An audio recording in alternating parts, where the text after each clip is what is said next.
Hi, this is Bob Sorrentino from Italian Roots and Genealogy, and we have Dan Zongrone back today. This time he's in New York State, and he's with his mom, Lucrezia. So thanks a lot for being here. Oh, thank you, Bob. For inviting us. No, it's my pleasure. And, my wife said I had to talk more about the family this time. Last time we talked about houses, which she loved. And after she watched it, she said it made me wanted to move there. And I said, well, let's move. She's interested in moving. Okay, well, at least, so part of the year you can come and visit. Yeah, definitely. Absolutely. It's funny because you had mentioned Tropea on the broadcast. So I showed her some pictures from there, and that's another amazing place. Yeah. And then we watched just this past Sunday, Stanley Tucci was in Calabria. You watched that's it. right. You watched. Yeah, so some people, how much could he say in an hour, right? But he went to his hometown, and he said I think he said 80% of the town were Tucci's. The whole town, it was Tucci. Is that right? It's Tucci. It's Tucciville. Tucciville. Okay. and then he was in Sheila, of course, and he was in Tropea. Yeah. So I thought it was a good show, but like I said, some people didn't care for it. So let's talk about Dan. I talked to you already. I want to talk to Mom. See, she always steals the show. Yeah. I hope I have the right answers. There's no right answer. So when did your parents come to America? My parents were born here. Oh, they were? Okay. My parents are, yes. They're first generation Americans. And Grandma, that was the one that started the whole thing. She was born in Italy and then came here. Oh, okay. So what year did she come?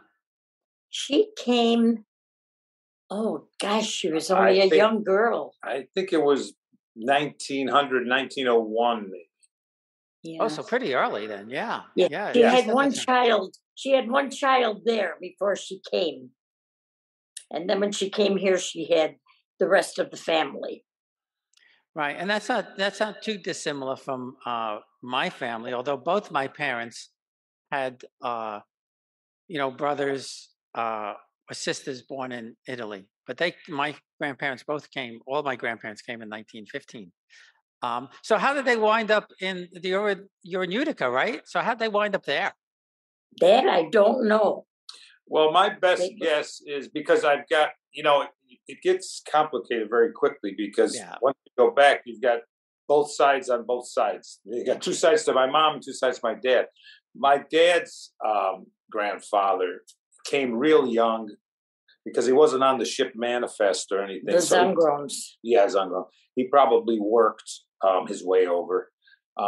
Tickets were, the ticket that I have for her side, they were paying I think it was 185 lira, which was probably, a pretty good amount for someone who didn't have any money. But so a lot of times, I think in the harbor in New York, when the ship came in, there were, if you might call, headhunters, recruiters, and they wanted them for the farms upstate or the railroads. So that's where my great-grandfather ended up in Utica area. So I suspect there was also the same idea, go upstate. Some of them may not have really liked because they really were from an agricultural area, Calabria. Right. So they didn't like the idea probably of the big city. And there was people, offering work upstate. A lot of dairy farms in upstate New York. So there was definitely a lot of farming. That's my best guess. Why they ended up here in Utica, because it's freezing cold up here too. But much colder than Calabria, that's for sure.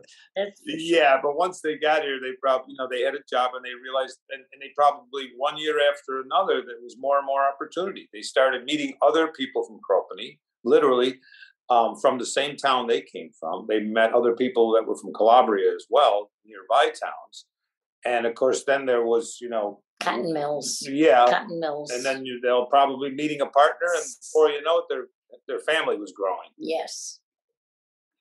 Yeah, and and it's funny because people did what they did when they got here. And I don't know why. My mother's family, they were from Bari in Italy, and they were in New York. They were all icemen for some reason, delivering ice. Oh yeah, I remember that. Do you? Yeah, yeah. Oh, absolutely.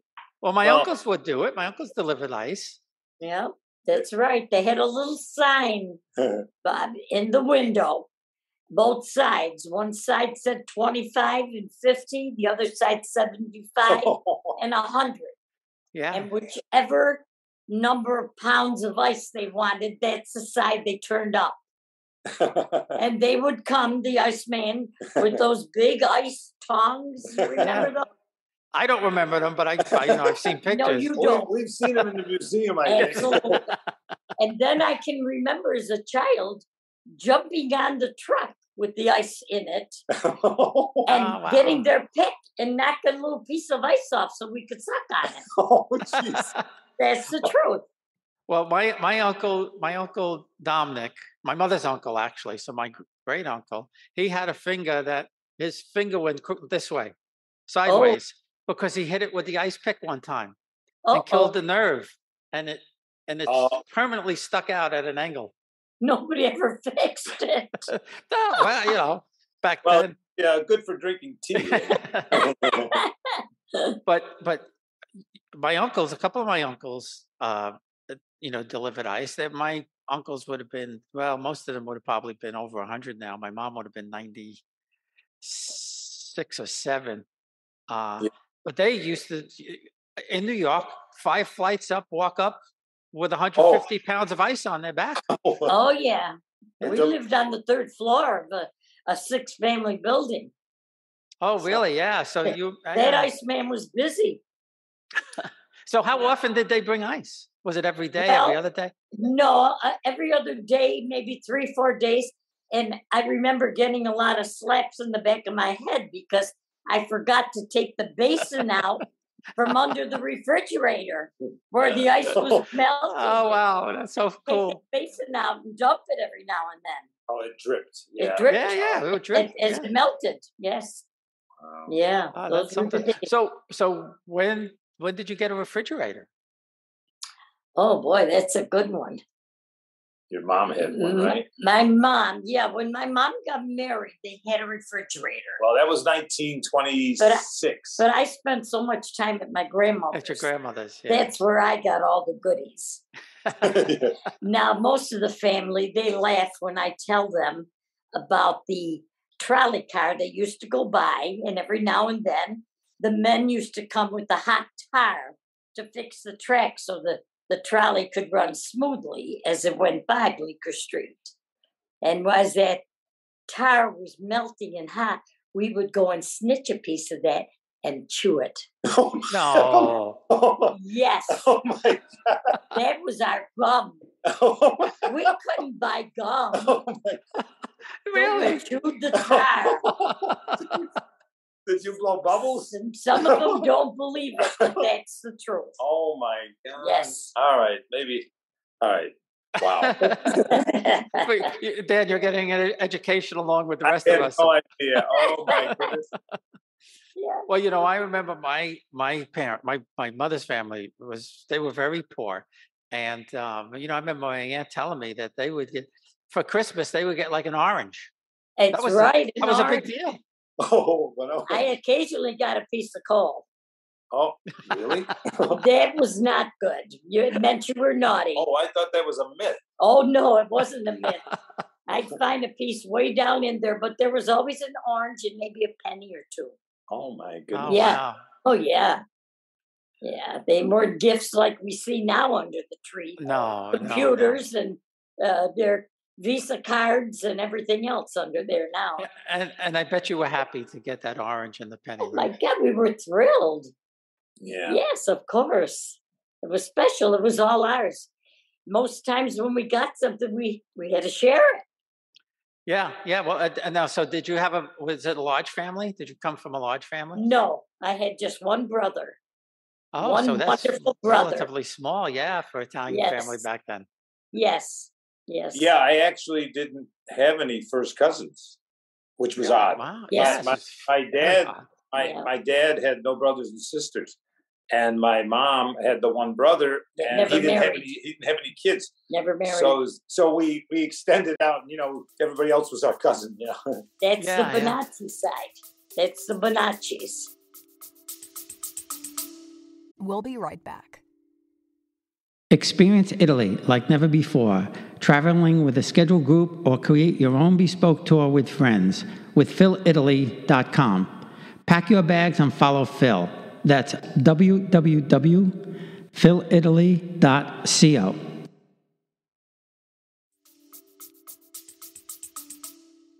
Yeah, see, I come from a huge family. My mother,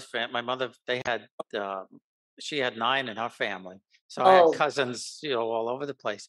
And my mother, I should say, they were so poor that they would play a game that if you left your fork a certain way, your brother or sister could steal the meat off your dish when they had meat, because they didn't. I'm sure. A lot. Yeah. oh my goodness. I know. Funny.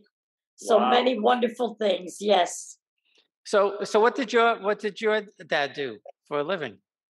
My dad. Yeah.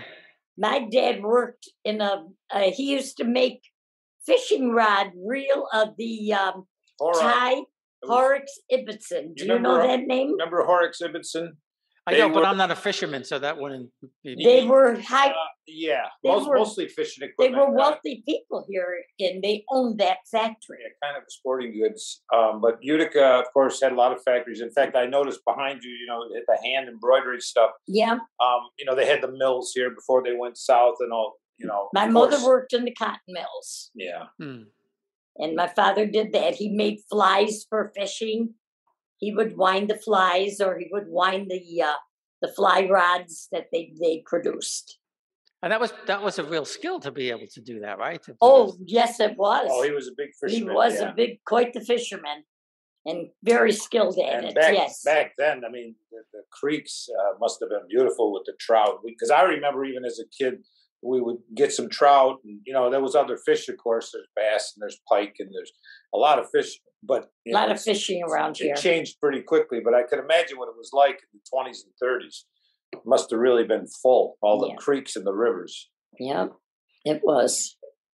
Yeah. So, and of course, all the mills and all of that stuff is gone. Yeah. So what did your mom do there in the mill? What did they do? Actually, my mother ended up becoming a supervisor. Oh, great. Yeah. And everybody was on a machine. In fact, I was just telling Dan this morning, they were all sewing, and they would all get bundles of parts of a T-shirt or a sweatshirt. And one used to sew the band around the neck, the collarette girls. One used to sew the sleeves on, then somebody would put the 2 sides of the shirt together. They all did their little thing until the shirt was complete. They used to do that in New York City. I remember in New York City in the 60s and 70s. Sure. They were still making, still garments. doing. Oh, right. Yeah. You used to go out, you used to see all the racks lined up with the clothes and everything like that. Yeah. All gone. In fact, my wife, her dad was a tailor. Her father was from Puerto Rico, but he was a tailor, and her mom was a seamstress also. Yeah, that was a big thing around here, tailoring. Yeah. Tailors are wonderful because there's such an art, because you were making clothes to fit the person. It was really beautiful. Yeah, there's still one right up the street from me that I'll take some slacks to every now and then. He puts professional shortening, and he takes out these suits that he used to make, all handmade. I know. Unbelievable.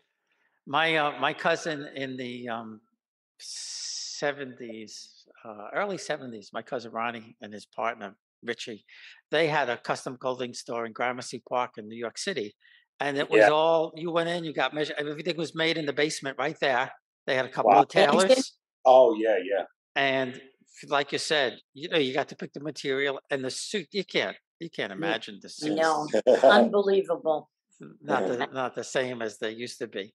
But they and they had some pretty famous clients too. They had Mick Jagger and his wife come in. Really? And, yeah, they used to have because they were in Gramercy Park, and you know it was the '70s, and they wound up making clothes for Eric Clapton and pretty cool things. But the suits I probably felt pretty good, and they looked pretty good. I'm sure. Oh, they were awesome. They were really, really awesome.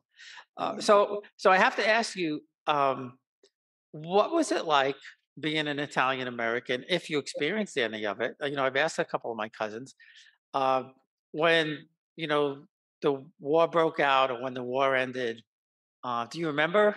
I remember the war very well. I was about 10, and the war broke, and I remember all the things we had to do. We would smash the metal cans if we had vegetables. Both ends were taken out and flattened. We would actually save the silver if we were lucky enough to have a stick of gum.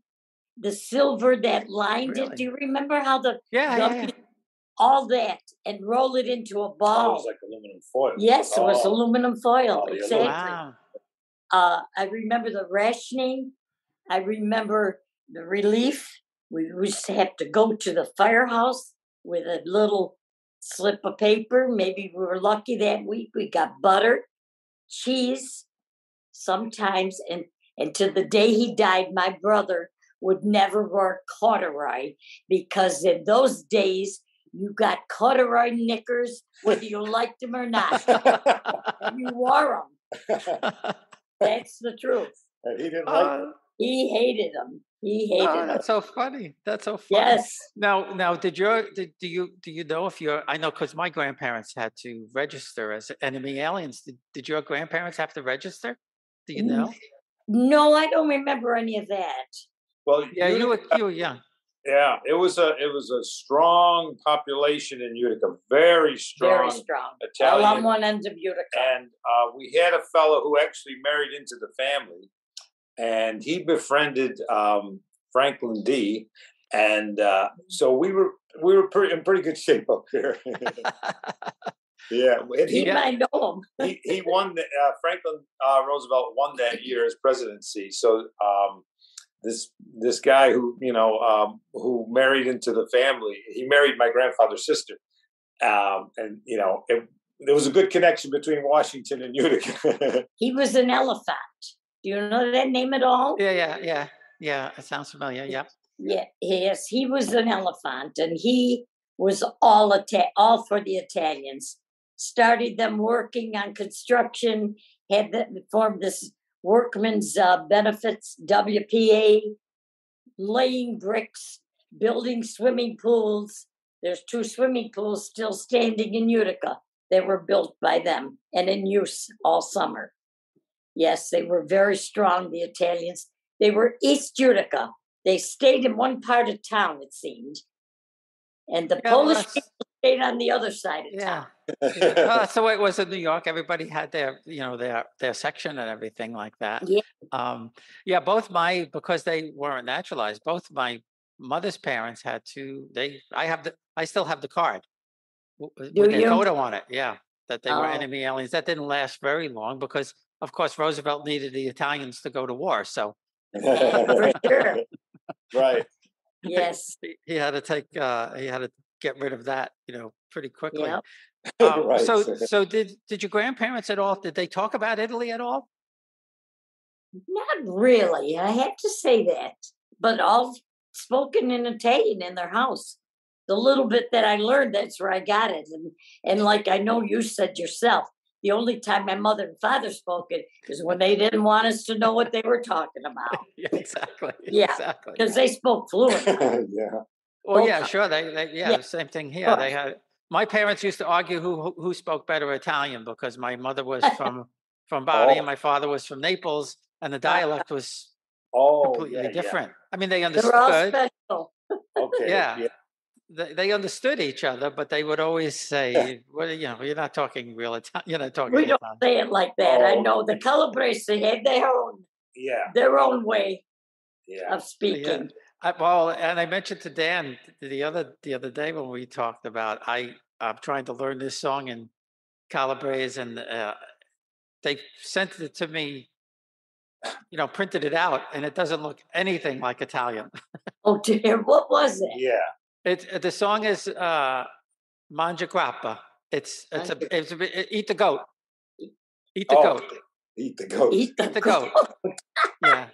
And when we were there, he I'm trying to think of the guy's name. I can't remember his first name now, but the singer started singing it, and then he made us sing it. The chorus is "A mangia grappa, pizzeria, pizzeria," and then he would sing the verses, of course. But he made us all sing that part. And so I said, "Can you the music was easy. It's only 3 chords." But trying to learn this phonetically is very, very hard. Oh, okay. I know. I'm embarrassed to say I never really learned how to sing the other songs that they sing so fluently and frequently. Solo Mio and those I didn't get. My aunts, I had a couple of my older aunts, they always used to, when we had a party or something like that, they were always the singers. My mother, not so much, but she was one of the youngest. She was born in 25.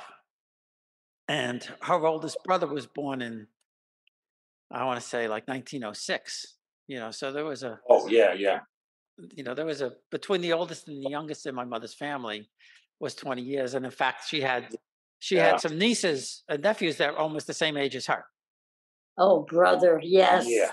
I remember how that was. When you have a big family, it's like that. It's inevitable. Mm-hmm. Yeah. So did you eat Italian food or American food growing up? Pretty much ate Italian food. Yes. My mother made a lot of frittata, and she, of course, always, her Sunday, everybody calls it sauce now. It was gravy that she was making. I'm making the gravy, but it became sauce, and the macaroni became pasta. Yeah, that's right. But same difference, yes, very often. But I do recall my grandmother giving me this little pot to go over to the slaughterhouse with around the corner from where we live for the pig's blood. And they would prepare that in such a way it became a dessert. Really? It gelled, and they would put nuts and oranges in it. Mm-hmm. And that became a dessert to us. Yeah. They sweetened it. That's what it was. We ate a lot of stuff. Yeah, Audrey Park probably. Yeah. Wow, that's interesting. I've heard of them using, pig blood or cow blood but never for a dessert. That's something. It was thickened. We just ate it. We didn't question it. Yeah, there was other traditions a lot with, of course, the dough, the pasta. My grandmother would, roll it out on the kitchen table and make gnocchi.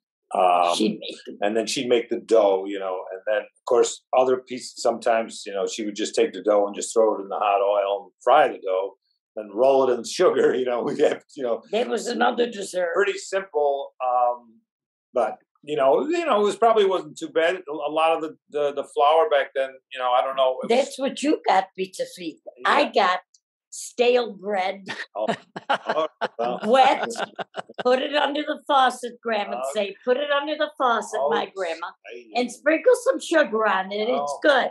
Okay, so I ate it. See, Brandegie School was right in the next block from my grandmother, so I was always at my grandmother's. My mother was working in the cotton mill. My father was working. And this is the one you're named after? This is Lucrezia. Oh. Yeah. It was fun. We didn't know any better. Everybody was doing the same thing around us. So what did we know? Yeah. Yeah, and we actually had when we were in Calabria and we in Fassato, where they had this whole spread put out for us. We actually had the fried bread, the fried dough with the sugar. Yeah. Oh, Pizza Fritta, yes. Okay. Yeah, And that's yeah. up near Naples? No, this was Montebello in Calabria, Fassato actually, but the towns are very close. Okay. In the mountains of Montebello, I guess it was Reggio Calabria. I guess. Oh, okay. Yeah, yeah. But yeah, they Gotcha. that's what they had. Was that not something that your family did? Fried the dough? Probably, I don't remember it. I would guess that probably my father's family more than maybe my grandmother's family. The big dessert that everybody loved that my grandmother's family made was called pizza dolce, which was yes, I've heard of pizza dolce. That wasn't an our thing, but I've heard of it. And it's almost like a flan because there's no pastry involved. It's they were farmers, so they probably had eggs, ricotta, milk, and sugar, and that's a little lemon. That's all it is. Custardy, yeah. It's like a custard. Yeah. Yeah, they had a special pan to cook that in. We use like I guess like a 15 by 7 or 8 roasting pan. That's what I make. Yes. Yeah. Oh, okay. Yeah, I remember that. I remember that. That wasn't our thing. It's funny how different from smaller distances apart had different customs. Yes, very different. Well, and even the languages. I mean, from town to town. Mm-hmm. I was told that in Calabria, there's still towns that speak almost Albanian.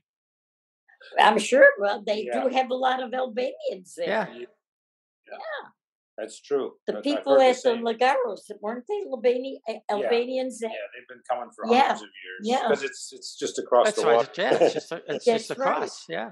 But they still speak a dialect. Yeah. Yeah. That's Albanian. I also heard some of these small towns still have like almost a Greek kind of dialect. Yeah. Well, I thought that my mother's uncle in Pennsylvania, looked Greek. He was dark and had a mustache. He looked very Greek. I always thought that. Yeah, a lot of Greek in the southern part of Italy. They were there dark. for hundreds and hundreds of years. That part of my mother's family was dark on her mother's side. Yeah. Damianos. Yeah. So Dan, have you done a DNA test? I've done a DNA test, yes. So what'd you come out as? It's about 96% Italian. And then I have to look at it to remember, but there's just little pieces of somewhere else around the Mediterranean, maybe Northern Africa, and maybe up in the Middle East. But yeah, it's mostly all Italian. I've never done it. The Italian area. I wish I had done my mother's. I kept thinking about it, and I never asked. And I really, I should have brought some kits to Italy because the Italians they don't do it. Oh, yeah. Very few, and I guess they don't have to do it. Well, I guess they don't have to know. They know where they're from. But Dan, if you did Ancestry now, they split. If you go in there, they split now between your father and mother. So they show you from each side. Okay, well, I think I might try that one too. I did a few years back. 23. I did the one called 23andMe. 23andMe. So that would be interesting to compare the two companies. Yeah, I think I'll try that. What I don't like about all of the companies, when they go through their algorithm, a lot of times they change over time. Yeah, they do. Yeah. But I did too. I did Ancestry, and I also did Living DNA. Because I thought more Europeans would do it because they're based in Switzerland. But wow. Okay. There wasn't as many. But what Living DNA does is they give you your maternal line and your paternal line. Okay. So they could trace back for women. There's only a maternal line. For men, there's both, right? Maternal and paternal. Oh, yeah. And what was really interesting about my mother, her maternal line, 94% from the Caucasus. Yeah, going back like 3,000 years. Wow. Yeah, almost her whole DNA going back. Actually, it's more than that. It's probably more like 10,000 years. Wow. from the Caucasus, and my father line goes through like Romania, Switzerland, and they said that DNA from my father's paternal line Gosh. we're all like mountain people. Scandinavian? Not Scandinavian, but like the mountains of like Romania, Switzerland, Spain. So for some reason, these people all came from the mountains. Yeah, here's mine. That's here, I interesting. did find it on the phone, and it's 94.3%. It says Southern European, and then it'll say 94.3% Italian, but then it says Greek and Balkan, but it's very small. Yeah, it does. 0.2. And then there's didn't go back very far. No, and then the 5% is, like I said, Northern, West Asian, Caucasian, a little bit in there, Mesopotamian, a little bit there, Cypriot, very small amount. So all the other thing is so small, 1%, 1%. But yeah, it basically says 94% Italian, Calabria, in 8 regions. So they kind of close the whole thing in the lower part of Calabria. Is that where you are, where the dark part is there? Yeah, that's Mm-hmm. Yeah, that's interesting. So, but I would like to try the other one too.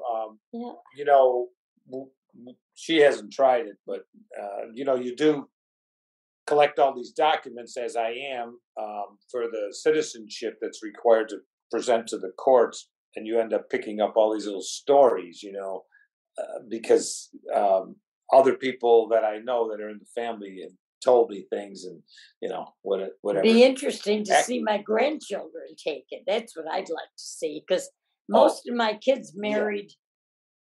Nobody married Italian. Yeah. Nobody. Yeah. 3 of them married Polish. Yeah. And one married someone from the Dominican Republic or whatever. So they're all mixed. Well, that's my wife is half Sicilian. Her mother is Sicilian. Her father was born in Dominican Republic, and he was in, you know, he grew up in Puerto Rico. My wife's grandfather, great grandfather, I think it was. Mm-hmm. He owned coffee and sugar plantations in Dominican Republic and Puerto Rico. We have someone in our family like that too. That's big. The coffee. They just left, you know. They finally came back here. They got nervous. They're older. Oh. They have a son in Long Island, so they've I don't know what they did, but he was #1 coffee plantation because of the hurricane in the Dominican. Because of the hurricane. Oh, really? Yeah. Wow. Oh. Yeah. He had quite a plantation. I tell you, when you go and you spend as much time as that I do over in a place where your ancestors are from, you pick up the stories, because the people in that town have been there for hundreds of years too. And they want to talk about it. And they remember people when, say, I was talking to an 80-year-old and a great guy, and he's from there, and he remembers being 10 years old.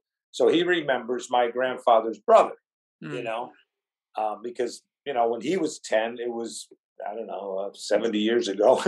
And so my grandfather's brother was alive and well and raising his family over there, you know, in that town. So indirectly. But then I also have actually met cousins. So there would be my grandfather's brother's grandchildren. So they're my same generation. Yeah. So, and they're all gone. My mom here is the only one that's left on that particular line. Right. So they were so happy to meet me and develop and talk and share pictures, because they sort of knew about us. You know, they knew that their grandfather had a brother and he went to America. Yeah, it just happened. It was the 2 boys who carried the Bonacci name. Right. Mm-hmm. Yeah. Of course, the women don't lose their name anyway in Italy, but that's right. Yeah. They're Bonaccis, as well as myself. So now, Lucrezia, have you ever gone back? Have you ever been to Italy? I've been, yes, I went in the 70s. Oh, she's got a story for this. Well, I told her, we'd have to see him personally. Tell that story. No, you can tell him. Wait a minute. This is being Oh, broadcast. she went to 1971. I went in the 70s. Oh yeah. And with 2 aunts, I talked them into it. And we didn't do a lot of trip. They thought we were just going to sit with them and stay there. Well, we wanted to see Rome. I mean, of course. Absolutely. I wanted to see Rome. I wanted to see Pisa. And that would be a wonderful story to tell him sometime. But anyway, and then Dan took me in, was it 6 years now? 2016. Wow, yeah. 2016 went. It's almost 6 years ago now. But really not in the idea thinking that we were. Not at all. And I'm disappointed that we saved Catanzaro, Calabria, for the last part of our visit. We did all the upper part first. We went all the way up to where. Well, from Rome, we were in Tuscany, and we went to Florence, we went up to Tuscany. and Naples, Amalfi Coast. Florence is wonderful. Yeah. Of course, the Amalfi Coast. Yeah. Those are things you want to do when you go. You know, you want to Naples. Oh my God! Sorrento. We went. I never had sfogliatelle until I went to Naples. Oh, that's right. Oh my God! They are the kings of sfogliatelle. I love it. So that was it in 16, and so we did get down there, and oh my God, I wanted to just stay there. Yeah, we because it was sort of the end of the trip, we only had like 3 days left. Yeah. See, I want to go there and just go to cemeteries, but Yeah. We did go to one. We did go to a cemetery. Yep. Yeah. Very different than ours. much, yes. Yes. Yeah. Well, I went, and I don't know if I told this story on our last interview, Dan, but I just 2 months before we went, I got contacted by my father's first cousin through my great grandfather's second wife. Oh boy. And my great grandfather was 60, and his second wife was 30, and he had a whole family. Well, not a whole family. He had 2 daughters, and Nicola is the son of one of the daughters. His Nicola named after his grandfather, and his grandfather is my father's grandfather, and my father was Nicola, so Nicola, right? Oh, okay, yeah. So, Nicoletta was a famous, a popular name around here. Yeah.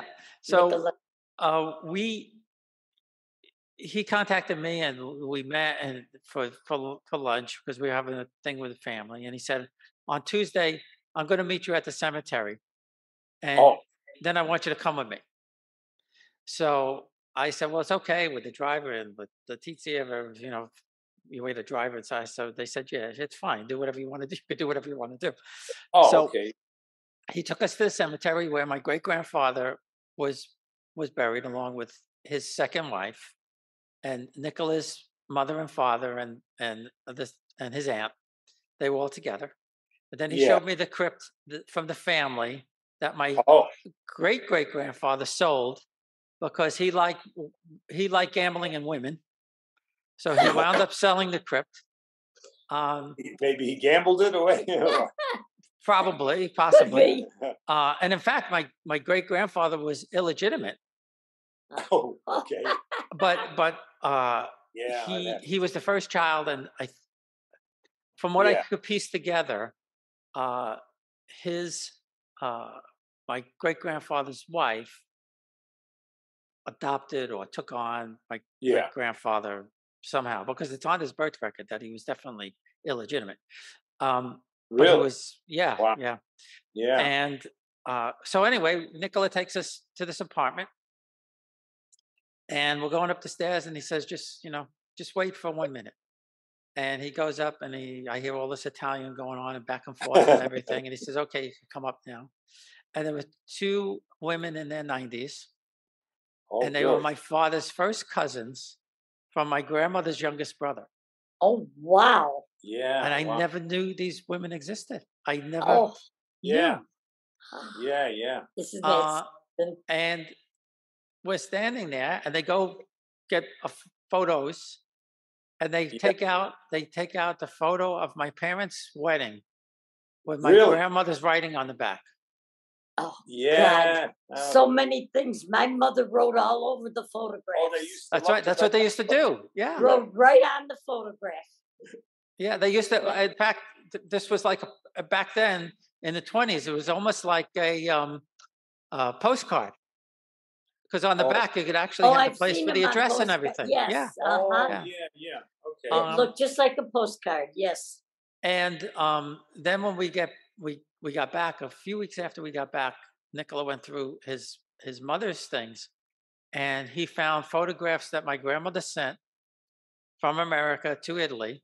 Yeah. In the 20s, and one of them was 1919, and she wrote on the back, in Italian, of course, to my dear father from your dear daughter, so you never forget. Wow. How cute is that? Wow. So she knew that she was never going to see him again. Yeah. And wow. so now it's 100 years later, and he comes up with this card. God. But I tell people there's no accidents. There's some force out there. We have a similar.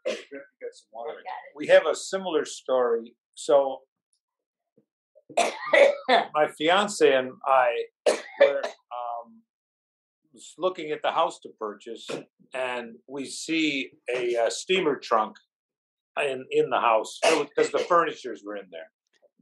And we have the steamer trunk, and we're looking at it, and sure enough, there was a steamer trunk in that house that came from Utica, my hometown. Get out of here. Yeah. Wow. Well, but again, this speaks to the connection. The connection. Yeah. There was a couple organizations in Utica here, because there were so many people from Cropani in Calabria that were from, that were living in Utica, that they, and I'm sure a lot of them went back and forth. We knew the name. Some never went back, and then when to this day, when I am in Cropani, all the names, are my hometown names. And I joke to my brother, one day when you come here, you're going to realize you walk down the street, and everybody's looks like they're from Utica. I know it's so funny, and they treat that's the thing I came away with. First of all, how they treat you. The second thing is they don't forget. They know things that happened 200-300 years ago. Open arms, like it was yesterday. Yeah. Unbelievable. And that's the way we were greeted by my father's cousins. Like we left there, and I said to my wife, I said, I felt like this was 60 years ago. That I was with wonderful my family, and that's just the way they treated us. Yeah. It wasn't like, oh, you're some stranger from another country that just wants to see. No, it was family. Isn't that wonderful? Yeah. Well, there's such a warm feeling. Yes. It was probably such a big thing, because family, of course, is very important, and these people were going away across the ocean in a boat. They didn't even know where they were going. True. No one had ever gone before, and they probably thought, I probably will never come back. So it was a very emotional and mental strain. I guess it so was. Now when they see people that are like, well, all those people are dead now, because that was 100 years ago or more, but we're back here, we don't really know why. We're just kind of drawn back. There must be somebody around to meet.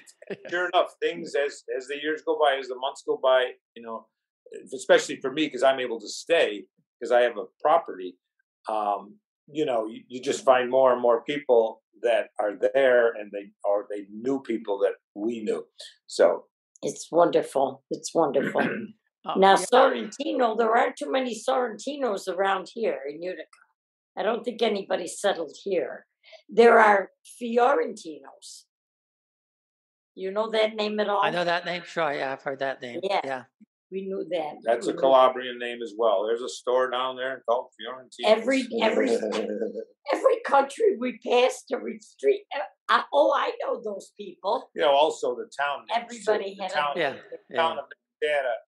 There's a big Nicotera. You would have loved Nicotera here locally because he was a fella all the musicians went to. He operated out of his garage. He sold drum sets. He sold guitars. It was a bakery. Well, she says the bakery. I didn't know anything about that. It was a bakery. I knew they had drum sets and guitars and guitar strings and drumsticks.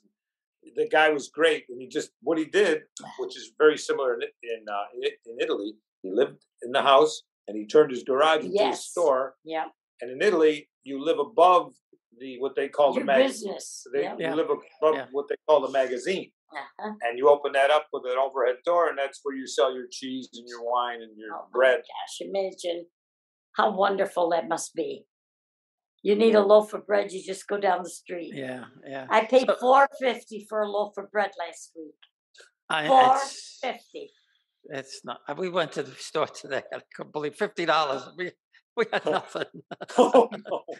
Well, I had some. I wanted to have a couple of extra things around and I can't stand and cook at the stove the way I used to. So I decided I'm going to order a nice half tray of. This I couldn't believe this. Melanjan, nice baked eggplant, all done. Well, see, there's the dialect. She called it. It's gonna be. Okay. Melanzane, you said. Melanzane, yeah, okay. So I did, and I'm telling him about it, and he said, "Oh, that's so nice." I said, "Yeah, I hope you enjoy it." He goes, "Why?" I said, "Because it was pretty darn expensive." He says, "What? 30? No. 40? No, come on. 50? No. $60 for a half a tray." I'm talking a half a tray was maybe that big. This is America. Okay. But I wasn't going to stand there and dip it and fry it for 2 hours either. So it was worth it. It was delicious. I know. It's funny you say that because I went and got an eggplant. We call them heroes, sub whatever. Right? Yeah. Oh yeah, right? Sure. 1950. No. 1950. Well, who just told us something? Must be eggplants is getting to be rare. I don't know. Unbelievable. Well, yeah. Well, so how much? So how much was a loaf of bread when you were a kid? Oh my God! If it was 10 cents, and don't laugh, we used to try and buy the day old. That was even cheaper. Because there were bakeries around then. Where my grandmother lived. Lots of bakeries. Yeah, when my grandmother's, I used to go. The school was here. The bakery was across the street. Oh, I remember. So go buy a loaf of bread. Not only did I wake up, we had also a huge Wonder Bread factory. Yes. So I woke up with the smell of fresh bread. But then there was the Italian smaller shops. Yeah, it had the fresh bread. Because the Wonder Bread, that was like a factory. That was American bread. But yeah, the small shops, the family shops, Rentrona's, DeVito's, all those, they were making baking it in their back rooms. Yeah, yes. Yeah, my girlfriend that lived way down, right in the heart of East Utica, mother would bake the bread every day, which was, God, I can't even imagine. There was another one with and there was a couple of them down from her on the same street. And she'd say to her mother sometimes when they go to school, Mary and Jane they always have bread with those red the paper's got red balloons on it. Why can't we have that? Oh, yeah. She said the ones that had the red balloons were wishing that their mother was baking the bread that you were making. You wanted this American bread. We used to go to the beach with eggplant parmesan and sausage and peppers. I used to take it. That's right. And the kids on the next blanket were eating peanut butter and jelly. I'm below. That's right. My mother'd get up early in the morning and fry peppers for us to make lunch to go to high school. I remember before she went to work. We still got Utica. I don't know. I don't think it'll ever die with that good Italian food. We still got quite a few places around. Oh yeah. Great sausage, great breads, great pastries. Yeah. Yeah, we have to hunt it down, but it's there. Yeah. Yeah, pastry shop. And $60 eggplant. Oh my God! Well, that's true. The cost. It tastes as good as Italy, but boy, it costs about 3 times the price. Yeah. I didn't realize it till she gave me the bill. I said, I only asked for half a tray. I said, wow. I said, then how much must a whole tray have? She said, I know. But it was worth it. My cousin Chintzia fried, I think she said 5 kilos of eggplant when we went to Fasado. You know how long it takes? I only did one eggplant with my daughter about 3 weeks ago. I did all the dipping and the breading, and she fried. When we got to cut the second, she said, Mom, we're not doing the second one. I said, you're right. I can't stand her anymore. I'll do like 3 or 4 at a time, and then I freeze them. I bread them, fry them, freeze them. Oh, yeah. And then, Then when you want them, you take them out. Yes. Done. Yeah. It makes it a little bit easier. Yeah, a little bit. At least and it's funny. I was here one day in the summertime. Of course, we have central air conditioning. The air conditioner's going. I'm frying, and I'm, the thing. And I thought back to my aunts in the small little kitchen, no air conditioning, for hours and hours and hours, and never a complaint, never. No, it was it was the norm. Yeah, it was the norm.